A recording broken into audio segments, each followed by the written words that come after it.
Sa lungsod naman po ng San Carlos, mas pinaigting ng San Carlos City Library ang mga programa nito sa maagang literacy sa pagdiriwang po ng National Children's Month 2025 sa Barangay Lilimasan, San Carlos City, Pangasinan.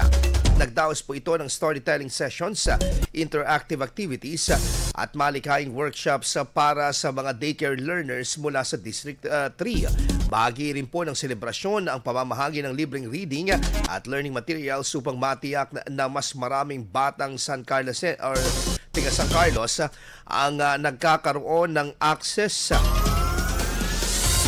sa mga kagamitang pang-edukasyon. Pinakamalawak na aklatan po ang programa upang maisama na rin pinalawak din ang aklatan ang programa upang maisama na rin ang lahat ng mga kindergarten learners sa lungsod bilang karagdagang benepisyaryo.